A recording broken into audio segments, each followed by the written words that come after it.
the safeguarding saga in the Church of England takes a dramatic twist as the independent safeguarding board is sacked. Not so independent then.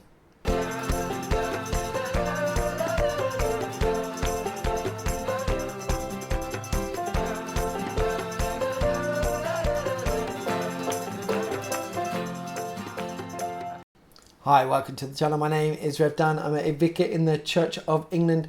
The Church of England has been wrangling with its safeguarding, and the Independent Safeguarding Board, the ISB, who were appointed to help sort this all out, have been sacked by the Archbishops Council. There's pretty huge news and a big decision to make, and this is going to affect so many of those survivors out there. It's not going to be good news. I'm going to jump into this. It's hit the BBC website, where they lead with the headline, Church of England sacks independent abuse panel, with the Archbishops of Canterbury, York pictured there. And it goes on, the Church of England has sacked a panel of experts who provided independent oversight to how it dealt with abuse.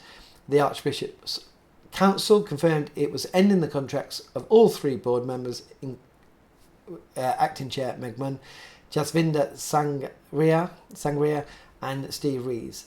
The latter two recently claimed that the church had been obstructive and interfered with their work. The church said relations between them and senior bishops had broken down.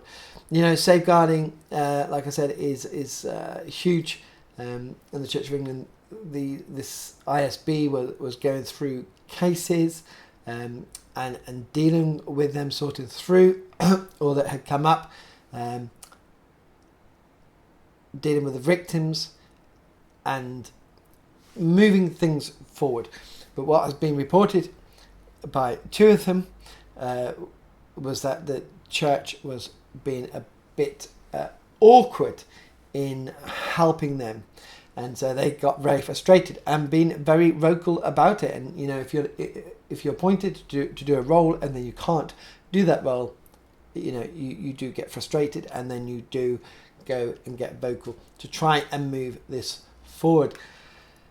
And so it seems now that they have been sacked from their roles. Says Ms Sangria and Mr Rees claimed in April the church had refused to share data with them and denied them their own computers, according to the Telegraph.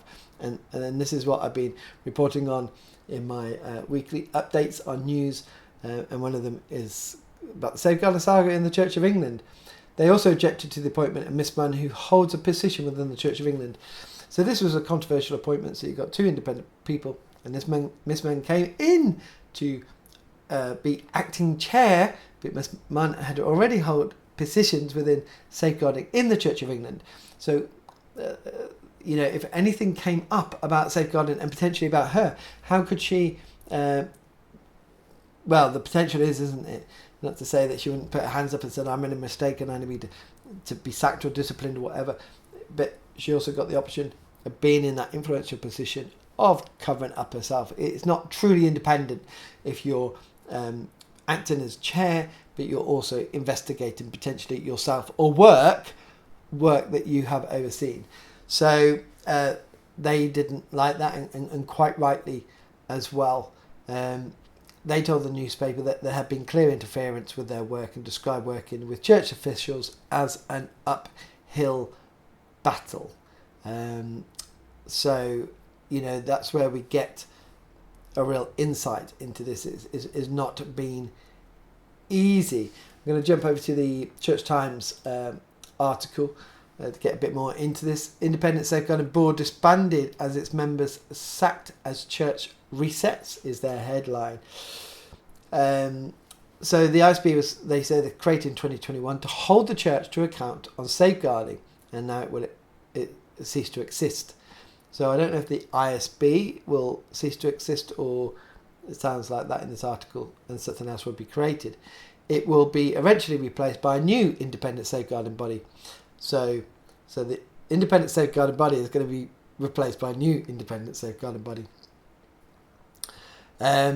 So the two board members, the lead survivor advocate Jasvinder Sangria, and apologise, I got the name wrong, and Steve Rees were given 2 weeks' notice on Wednesday. An announcement was made by the council the same day.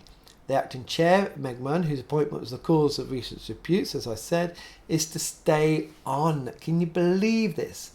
If you didn't know it was controversial already, she's staying on. Why? It says to provide business continuity for the remaining business of phase 1 of the independent scrutiny of church safeguarding.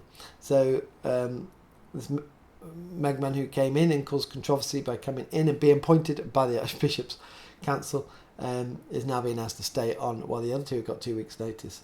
And this is why your question is: how independent is this? A member of the Archbishops Council told Church Times on Wednesday, which is today, that Miss Munn's contract would be terminated in the very immediate future. Once the transition of phase 2 had been reached, the transition was to ensure that the work of the ISB and the survivors with whom it was in contact were not abandoned, and in the hope of more stability and capacity.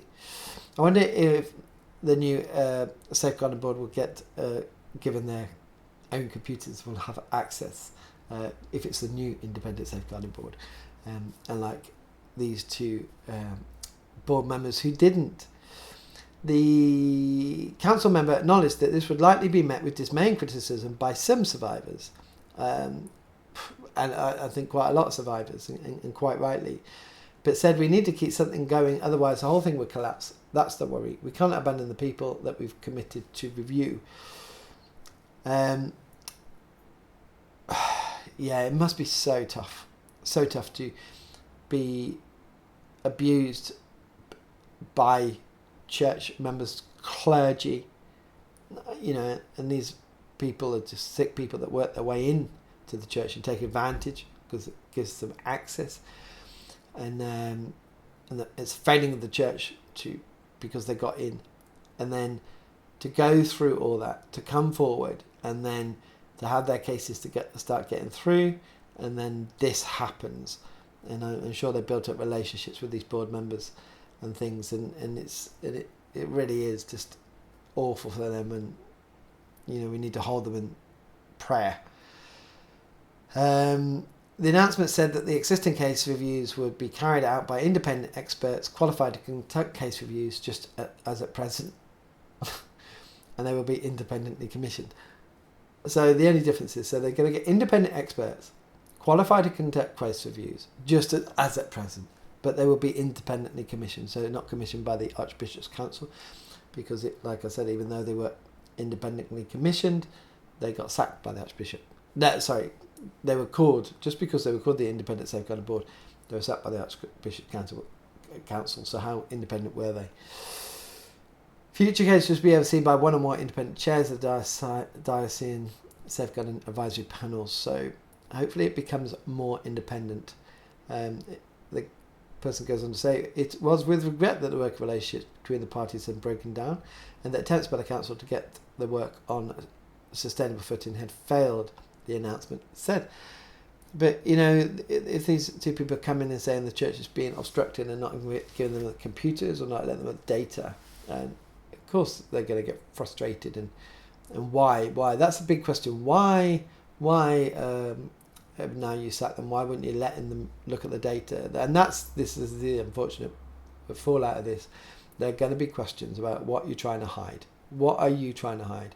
And I bet you that's flooding places like Twitter already. The Church of England has got rid of these two people because they're trying to protect their own. So Miss Sangria and Sanghir and Mr. Rees said at the time that the council, which employed the Independent Safeguarding Board as independent contractors, had interfered and become too involved with this operation. So they got employed by the Archbishops Council, and then the Archbishop Council had interfered and become too involved in its operation. They also objected to the appointment in March of Miss Mann to the board, which they said had been done without consultation to either them or survivors. Now, there's only two board members at a time, and if they're interfering and there and present, why didn't they just tell them and consult them? The former chair, Professor Maggie Atkinson had resigned after months of internal disputes concerning her contact in the post, including concerns that she had breached survivors' data. Oh, it's not good. It's just not good. The announcement on Wednesday said of the continuation of the ISB, it has now become clear that this is no longer viable with its current membership, and that the dispute itself risks getting in the way of the urgent priority of moving to the next phase of establishing a new independent body. The council has therefore agreed a reset. So, I won't go through all the article. We'll jump on to Twitter, because they both have Twitter accounts. So Steve Reeves says, as independent board members, Jazz and I have had one overriding objective: to work independently and free from undue influence. That shouldn't be a problem for any institution with sound governance, survivor focus and proper motivation. He says, I'm sure that there'll be more to say in due course, but there's no doubt that this is a deeply disappointing decision for those who genuinely want independent scrutiny of safeguarding the Church of England. Survivors, churchgoers and the general public deserve better. Let's read a couple of replies. This Jazz Sanger is here, has a CBE. I was totally taken aback by this action. I've never experienced such behaviour. We did the job asked of us. Have trust of survivors and they remove us. This is unacceptable, and I question whether Church of England truly want independent safeguarding.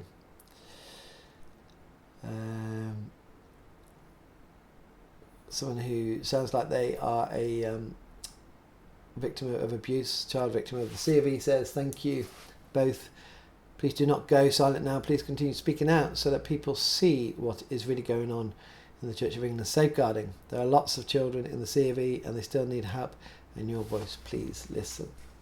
I'd say the safeguarding in the Church of England now, and being a priest when in churches, is very robust, and it makes it harder for people to get in, and I hope all people in positions in the Church of England take their positions responsibly to stop people coming into our churches, and I hope the diocese have robust safeguarding procedures to make sure that people who call themselves Christians and go on to be priests don't get in as well to cause safeguarding abuses. Jazz Sangria says on her Twitter, I will say more later, but this is absolutely appalling. We have spoken with truth and conviction, got on with what we were convicted to do. Now this. There's going to be a lot of questions about this, and like I said, it's going to be very, very, very hard on the victims, who will already voice their thoughts on Twitter. One person, Gilo, says you provided more independence than the Archbishops Council had strategised for. Now they have what they want: independent diocesan safeguarding board chairs who won't rot the teetering vessel. Megman retained despite loss of survivors' confidence. Someone said it got easier to be nice again. While it lasted, you are a beacon of hope for many, a voice of independence, so very needed. Hope to see you back involved in some way. Thanks for what you've done so far. You might not feel like it, but you did good. People who obviously were involved with these people. Jan Shever said, I'm absolutely appalled, distressed and angry that the Church of England has got rid of the best two advocates survivors had. Shameful. Lost all survivor trust now. See, they said there's a big decision. They said it's a big reset, and I'm just a parish priest far away from this and not knowing all that's going on. But it's a huge decision, and it's going to really affect, and it already has affected survivors. I just keep casting my eye down, and someone else saying this is deeply shocking. This is a huge amount of concern for all, and no doubt will feature at the General Synod in July. And I think, the General Synod coming up in July will be dominated by living and loving faith, unfortunately. But this needs to be spoken about. This is a serious thing, and the truth needs to come out. Like I said, I'm just a parish priest, not sure what's fully going on, but they need to be, the Archbishops Council, open and say exactly why this decision was made. The survivors here need to hear that answer, and to know that they have trust in the Church of England and its safeguarding practices, and that they will be listened to and their cases will be sorted out, to move forward. It's just, I think what we can do is just pray for those, all those involved. And I'm not sure it was, well, hopefully, I'm sure not. I'm sure it wasn't an easy decision by the Archbishops Council, but I think the way forward is to be, mainly for the survivors, is to be open and honest about what's gone on and what is going on, and so they can trust the process and they can fully establish an independent board, which it sounds like it was, but without the Church of England or the Archbishops Council interfering, and give them their own computers.